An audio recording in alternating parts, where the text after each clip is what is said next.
નમસ્તે દર્શક મિત્રો, હું શ્રુતિ મોજીદ્રા સ્પીડ ન્યૂઝ 17 માં તમારું સ્વાગત કરું છું. તો જોઈએ આજના મુખ્ય સમાચાર.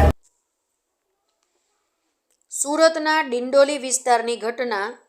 લક્ષ્મી મેળવવા વિધિ કરવી પડશે તેમ કહી મહિલા સાથે દુષ્કર્મ. આરોપી અહેમદ પઠાણ દ્વારા આચરવામાં આવ્યું દુષ્કર્મ. આરોપી વિરુદ્ધ દુષ્કર્મની ફરિયાદ નોંધાઈ. આરોપીએ કહ્યું કે તારા ભાગ્યમાં લક્ષ્મી બહુ છે, તે મેળવવા માટે વિધિ કરવી પડશે તેવો વિશ્વાસ ભરોસો આપી વિધિ કરવાના બહાને એક રૂમમાં લઈ ગયો. રૂમ અંદરથી બંધ કરી મહિલા સાથે જબરદસ્તી કરી મરજી વિરુદ્ધ શરીર સંબંધ બાંધી ગુનો આચર્યો. ડિંડોલી પોલીસે ફરિયાદ નોંધી તપાસ આરંભી.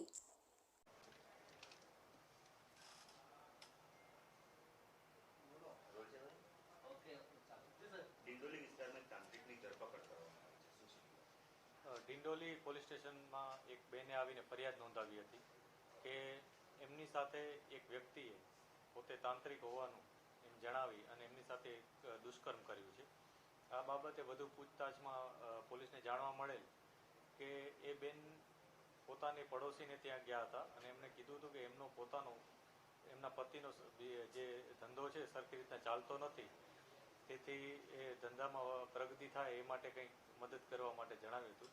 એ બેને એક તાંત્રિકનો ઉલ્લેખ કર્યો હતો ને એવું કીધું હતું કે આ તાંત્રિક બાબા છે એ એમને ઘરમાં લક્ષ્મીજી આવે એ પ્રકારે એમને મદદ કરી શકે તેમ છે.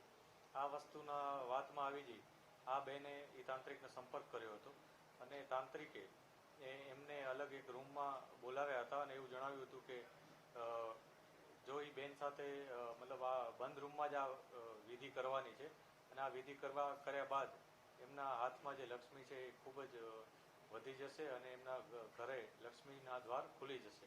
આ પ્રકારની વાતો કરી અને તાંત્રિકે તેમને ભોળવ્યા હતા અને એમને અત્તરને એવું છાંટ્યું હતું આસપાસ અને એને દુષ્કર્મ કર્યું હતું. ત્યારબાદ તેમણે પોલીસ સ્ટેશન આવીને આ અંગે ફરિયાદ નોંધાવી હતી.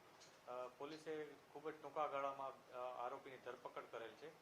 આરોપીનું નામ અહેમદ નૂર પઠાણ છે અને એ અત્યારે 56 વર્ષનો છે અને લિંબાયતનો રહેવાસી છે.